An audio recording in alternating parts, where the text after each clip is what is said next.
Time for some late night bibliomancy. Here we go. When I was a boy, this book blew my mind. It wasn't this copy of this book. I actually got this one for my kid from Audiobook or Thrift Books or whatever. This is a Rand McNally edition. Like, I think it says 1956. I used to read some of these. I'd find these in the library. But I would read, I think it was Del Rey pocket backs with the painted covers. Those are the ones that I had. And I got it from like Scholastic. It's my first chapter book. I was 6 years old. And it was 219 pages. It took me a long time to read. And when I was done with it, I remember drawing like a grid of all the characters in the book, like lined up, like a 5x5 character lineup. And that was the drawing that I made where I said, oh, I actually really like drawing. Funny. So, this seems to be the, I don't know, cultural event of the last season or whatever. My wife and daughter and students are all really into it. And let's get it.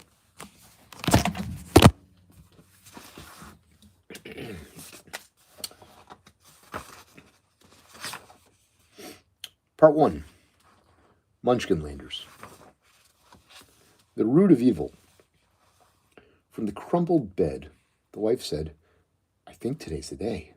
Look how low I've gone. Today? That would be like you, perverse and inconvenient, said her husband, teasing her, standing at the doorway and looking outward over the lake, the fields, the forested slopes beyond. He could just make out the chimneys of the red margins, breakfast smokes, fires. The worst possible moment for my ministry, naturally. The wife yawned. There's not a lot of choice involved, from what I hear. Your body gets this big and it takes over. If you can't accommodate it, sweetheart, you just get out of its way. It's on a track of its own and nothing stops it now. She pushed herself up, trying to see over the rise of her belly. I feel like a hostage to my body, or to the baby. Exert some self-control. He came to her side and helped her sit up. Think of it as a spiritual exercise, custody of the senses, bodily as well as ethical continence. Self-control. She laughed, inching towards the edge of the bed. I have no self left. I am only a host for the parasite. Where's my self anyway? Where'd I leave that tired old thing? Think of me. His tone has changed. He meant this. Frex. She headed him off. When the volcano's ready, there's no priest in the world can pray it quiet. What will my fellow ministers think? They'll get together and say, Brother Frexbar, did you not allow your wife to deliver your first child when you had a community problem to solve? How inconsiderate of you. It shows a lack of authority. You're fired from the position. She was ribbing him now, and there was no one to fire him. The nearest bishop was too distant to pay attention in the particulars of unionist cleric in the hinterland. It's just such terrible timing. I do think you bear half the blame for that thing, she said. I mean, after all, Frex. That's how the thinking goes, but I wonder. You wonder? She laughed, her head going far back. The line from her ear to the hollow below her throat reminded Frex of an elegant silver ladle. Even the morning disarray, with her belly like a scow, she was majestically good-looking. Her hair had the bright lacquered look of wet fallen oak leaves in sunlight. He blamed her for being born to privilege and admired her efforts to overcome it. And all the while, he loved her too. You mean you wonder if you're the father? She grabbed the bedstead. Frex took hold of her other arm and hauled her half upright. Or do you question the fatherlessness of men in general? She stood mammoth in an ambulatory island. Moving out the door at a slug's pace, she laughed at such an idea. He could hear her laughing from the outhouse, even as he began to dress for the day's battle. Frex combed his beard and oiled his scalp. He fastened a clasp of bone and rawhide at the nape of his neck to keep his hair out of his face. Because his expressions today had to be readable from a distance, there could be no fuzziness to this meaning. He applied some coal dust to darken his eyebrows, a smear of red wax to flat his cheeks. He shaded his lips. A handsome priest attracted more penitence than a homely one. In the kitchen yard, Milana floated gently, not with the normal gravity of a pregnancy, but as if inflated, a huge balloon trailing its strings through the dirt. She carried a skillet in one hand and a few eggs and whiskery traps in the autumn chives in the other. She sang to herself, but only in short phrases. Frex wasn't meant to hear her. His sober gown buttoned tight to the collar, His sandals strapped on over leggings, Frex took up from his hiding place beneath the chest drawers the report sent to him from his fellow ministers over in the village of the 3 dead trees. He hid the brown pages within his sash. He had been keeping them from his wife, afraid that she would want to come along, to see the fun, if it was amusing, or to suffer the thrill, if it was terrifying. As Frex breathed deeply, readying his lungs for a day of oratory, Milana dangled a wooden spoon in the skillet and stirred the eggs. The tinkle of cowbells sounded across the lake. She did not listen. Or she listened, but to something else, to something inside of her. It was the sound without melody, like dream music, remembered for its effort, but not for its harmonic distresses or recoveries. She imagined it was the child inside of her, humming for happiness. She knew that he would be a singing child. Milana heard Frex inside, beginning to extemporize, warming up, calling forth the rolling phases of his argument, convincing himself of his own righteousness. How did that proverb go? That one that Nanny sang to her all those years ago in the nursery? Born in the morning, woe without warning, afternoon child, woeful and wild. Born in the evening, woe ends in grieving, night baby borning, same as the morning. But she remembered this as a joke fondly. Woe is the natural end of life, yet we go on having babies. No, said Nanny, an echo in Milana's mind, and editorializing as usual. No, you pretty little pampered hussy. We don't go on having babies. That's quite apparent. We only have babies when we're young enough to know how grim, to not know how grim life turns out. Once we really get the full measure of it, we're slow learners, we women. We dry up in disgust and sensibly halt production.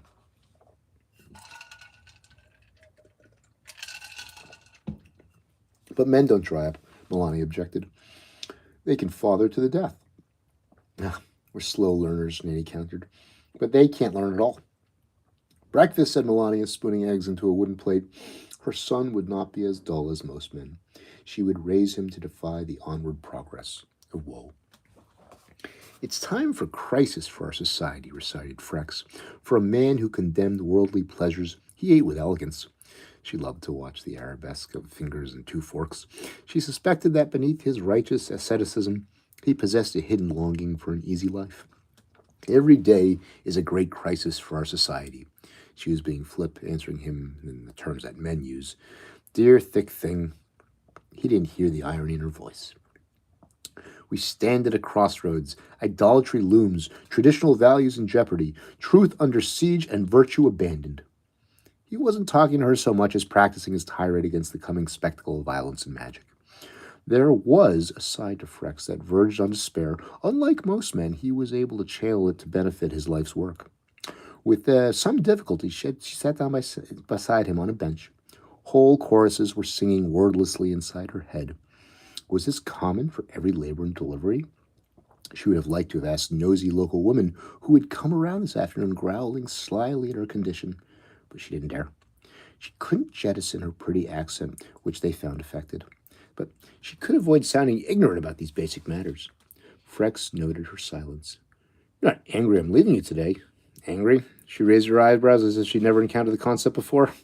History crawls along on the peg legs of small individual lives, said Frex. And at the same time, larger eternal forces converge. You can't attend to both arenas at once. Our child may not have a small life. Now isn't the time to argue. Do you want to distract me from holy work today? We're facing the presence of real evil in rush margins. I couldn't live with myself if I ignored it. He meant this. And for such intensity, she had fallen in love with him. But she hated him for it too, of course. Threats come. They'll come again. Her last words were on the subject. Your son will only be born once. And if this watery upheaval inside is any indication, I think it's today. There will be other children.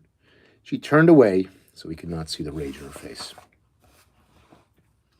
But she couldn't sustain the fury from him. Perhaps this was her moral failing. She wasn't given much to worrying about moral failings as a rule. Having a minister as a husband seemed to stir enough religious thought for one couple.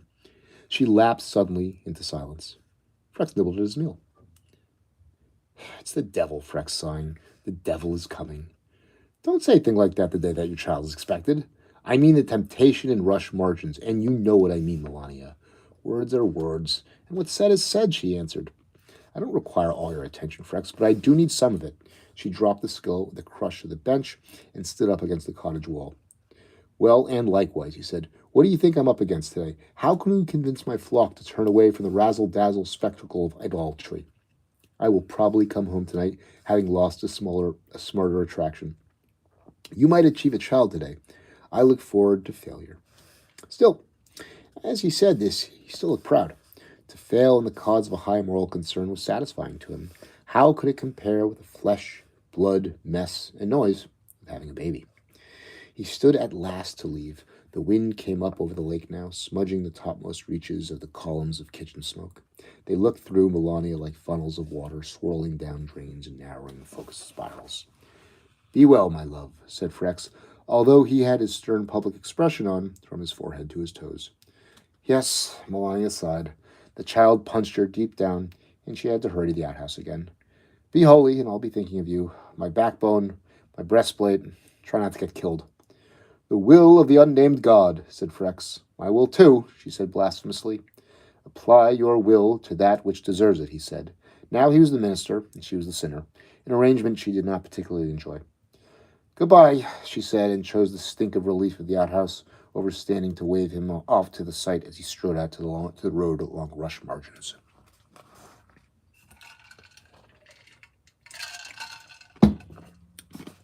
The clock of the time dragon. Frex was more concerned for Melania than she knew.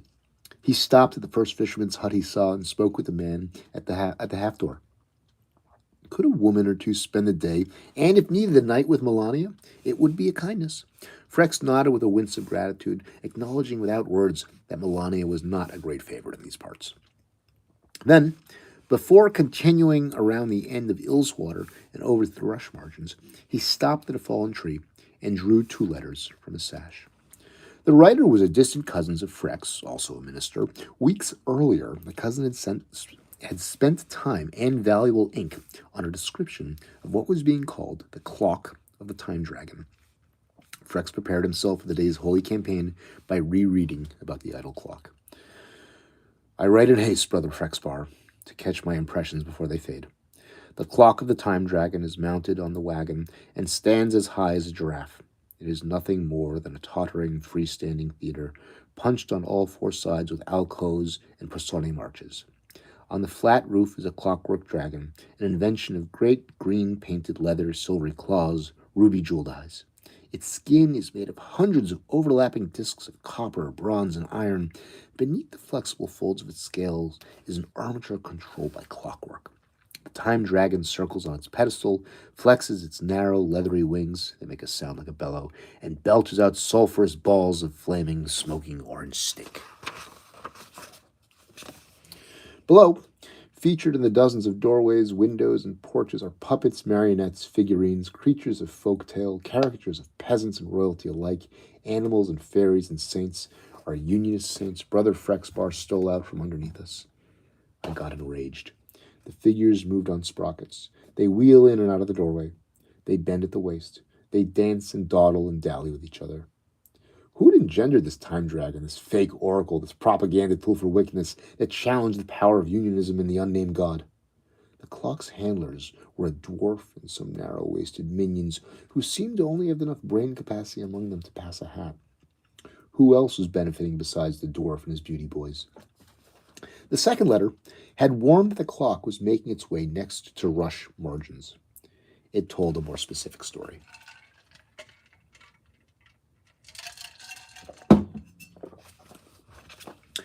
The entertainment began with a thrum of strings and a rattle of bones.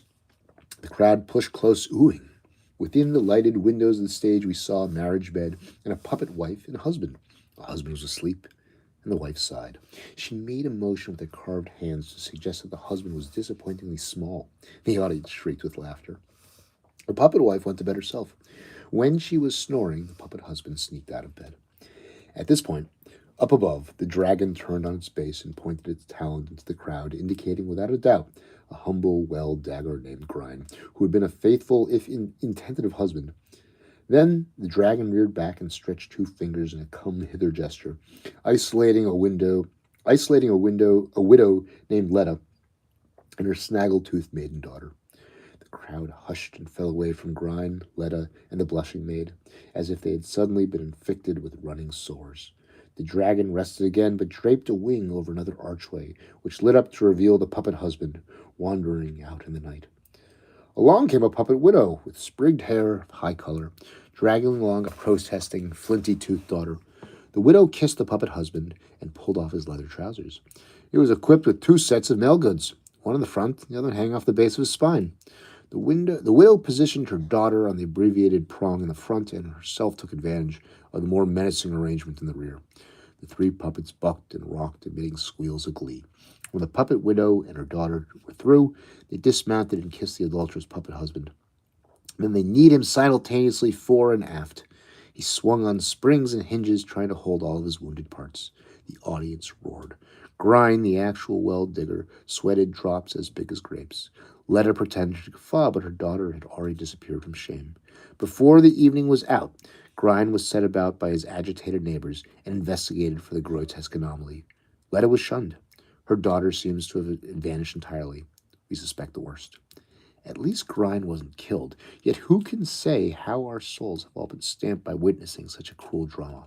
All the souls are hostages to their human envelopes, but souls must decay and suffer for such indignity. Don't you agree? Sometimes it seemed to Frex that every iterant rich and toothless gibbering seer in Oz who could perform even the most transparent of spells had seized on the outback district of Wend Hardings to scratch out a trade. He knew the folks from Rush Margins were humble. Their lives were hard, their hopes were few. As the drought dragged on, the traditional Unionist faith was eroding. Frex was aware that the clock of the time dragon combined the appeals of ingenuity and magic, and he would have to call on his deepest reserves of religious convictions to overcome it. If his congregation should prove vulnerable to the so-called pleasure faith, succumbing to spectacle and violence, what next? He would prevail. He was their minister. He had pulled their teeth and buried their babies and blessed their kitchen pots for years now. He'd abused himself in their names.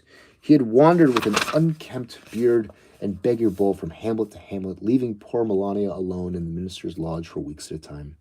He had suffered for them. They couldn't be swayed by this time dragon creature. They owed him. He moved on, shoulders square, jaw set, stomach in a sour uproar. The sky was brown with flying sand and grit. The wind rushed over high in the hills, and the sound of tremulous wind, as if pushing through some fissure of rock on the ridge on a ridge beyond any Frex could see.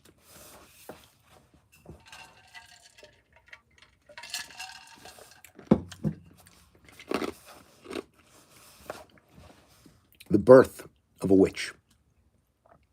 It was nearly evening by the time Frex had worked up the courage to enter the ramshackle hamlet of Rush Margins. He was in a deep sweat. He hit his heels to the ground and pumped his clenched fists and called out in a hoarse, carrying tone, "Hist! O ye of small confidence, gather while ye may, for temptation is abroad to try ye sorely." The words were archaic, even ridiculous, but they worked. Here came the sullen fishermen dragging their empty nets up from the dock. Here came the subsistence farmers whose hardscrabble plots had borne little during this dry year. Before he had even begun, they all looked guilty of sin. They followed him to the rickety steps of the canoe repair house. Frex knew that everyone expected the evil clock to arrive at any instant. Gossip was as contagious as the plague. He yelled at them for their thirsty anticipation. "You are dull as toddlers reaching their hands to touch the petty embers. If you are spawn of the dragon's womb, ready to suck on the teats of fire."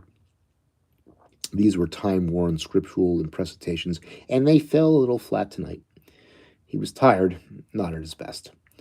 "Brother Frexbar," said Biffy, the mayor of Rush Margins, "could you perhaps tone down your haranguing until we get a chance to see what fresh new form of temptation might take?" "You have no mettle to resist new forms," said Frex, spitting. Haven't you been able to teach her these several years?" said Buffy. "We hardly had such a good chance to prove ourselves against sin. We're looking forward to the spiritual test of it all." The fisherman laughed and jeered, and Frex intensified his glower, but at the sound of unfamiliar wheels in the stony ruts of the road, they all turned their heads and fell silent. He had lost their attention before he had gotten started. The clock was being drawn by 4 horses and escorted by the dwarf and his cohort of young thugs. Its broad roof was crowned by the dragon. But what a beast!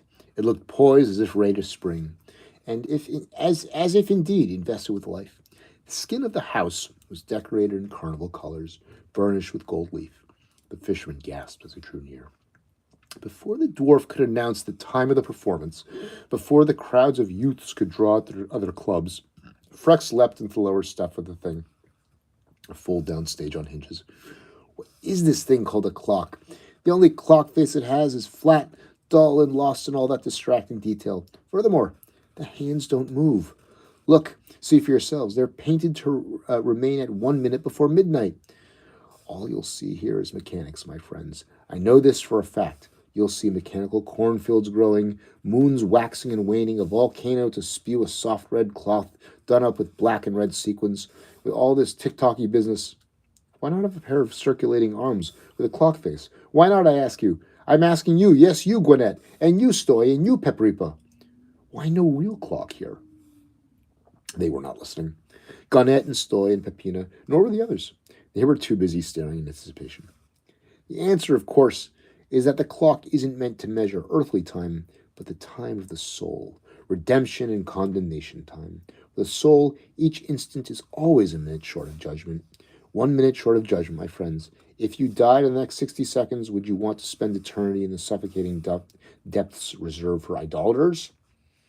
Awfully lot of noise in the neighborhood tonight, said someone in the shadows, and the spectators laughed above Frex. He whirred to see. From a little door had emerged a small, yapping puppet dog, its hair dark as it's tightly curled as Frex's own. The dog bounced on a spring, and the pitch of its chatter was annoyingly high. The laughter grew. Evening fell harder, and it was less easy for Frex to see who was laughing, who now was shouting at him to move aside so that they could see. He wouldn't move. So he was bundled unceremoniously from his perch. The dwarf gave a poetic welcome. All our lives are activity without meaning. We burrow rat-like into life, and we squirm rat-like through it, and rat-like we are flung into our graves at the end. Now and then, why shouldn't we hear a voice of prophecy or see a miracle play? Beneath the apparent sham and indignity of our rat-like lives, the humble pattern and meeting still applies. Come nearer, my good people, and watch what little extra knowledge augurs for your lives. The time dragon sees before and beyond, and within the truth of your sorry span of years here. Look at what it shows you. The crowd pushed forward. The moon had risen, its light like the eye of an angry, vengeful god. Give over, let me go, Frex called. It was worse than he had thought. He had never been manhandled by his own congregation. The clock unfolded a story about a publicly pious man with lamb's wool beard and dark curly locks who preached simplicity, poverty, and generosity while keeping a hidden coffer of gold and emeralds.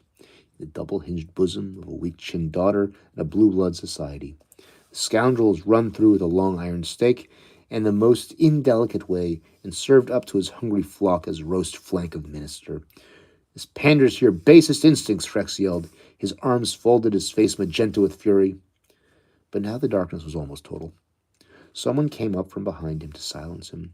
An arm encircled his neck. He twisted to see which damn parishioner took such liberties, but all the faces were cloaked by hoods. He was kneed in the groin and doubled over, his face in the dirt. A foot kicked him square between the buttocks, and his bowels released. The rest of the crowd, however, was not watching. They were howling at mirth with some other entertainment put on by the clock dragon. A sympathetic woman in a widow's shawl grabbed him up by the arm and led him away. He was too fouled, too much in pain to straighten up and see who it was. I'll put you down in the root cellar. I will cover you with a burlap, crooned the good wife. For they'll come after you tonight with pitchforks the way that this thing is behaving itself. They'll look for you in your lodge. They won't find you in my living room.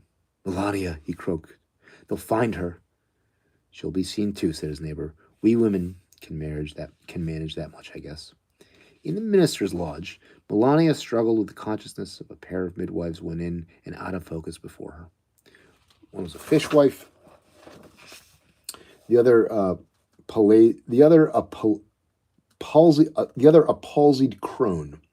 They took turns feeling her forehead, peering between her legs and stealing glances at the few beautiful trinkets and treasures Melania had managed to bring here from Colwyn grounds. "You chew that paste of pin lobe leaves, Ducky. You do that. You'll be unconscious before you know it," said the fishwife. "You'll relax, out will pop the little sweetheart, and we will all be there in the morning. Thought you would smell of rosewater and fairy dew, but you'll stink like the rest of us. Chew on, my ducky, chew on." At the sound of a knock, the crone looked up guiltily from the chest she was kneeling before and rummaging through. She let the lid close with a bang and affected a position of prayer. Her eyes closed. "Enter," she called. A maiden with tender skin and high color came in. "Oh, I hope someone would be here," she said. "How is she?"